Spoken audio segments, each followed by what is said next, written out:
हम विजय को भी पचाते हैं और पराजित का भी उपहास करने की विकृति हम नहीं पालते। ये हमारे संस्कार है। आप किसी भी बालक को पूछो कि भाई लोकसभा के चुनाव के पहले सरकार किसकी थी, तो कहेगा एनडीए। 24 के नतीजों के बाद सरकार किसकी बनी, एनडीए। फिर हारे कहां से भाई? पहले भी एनडीए थी, आज भी एनडीए और कल भी एनडीए है।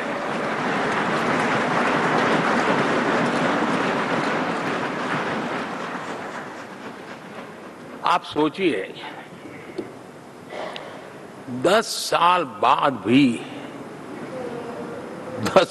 भी कांग्रेस 100 के आंकड़े को नहीं छू पाई।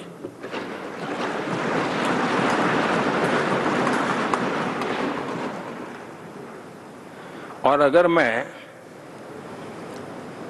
14, 19 और 24 तीन चुनावों को जोड़ करके कहूं, कांग्रेस के 3 चुनाव जोड़ूं, तो इन 3 चुनावों में जितनी सीटें मिली है उससे ज्यादा हमें इस चुनाव में मिली है।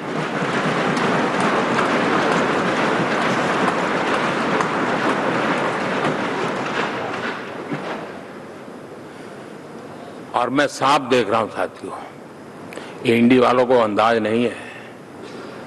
वे धीरे धीरे पहले तो डूब रहे थे, अब तेज गति से ये गर्त में जाने वाले हैं।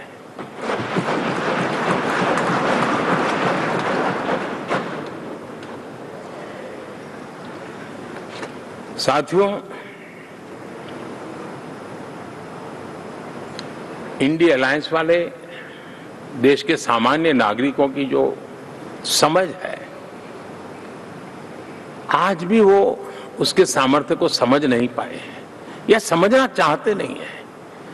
भारत के सामान्य व्यक्ति की भी एक समझ है, और जो जमीन से जुड़ा रहता है ना, वो समझ को छूता है, समझता है, पहचानता है।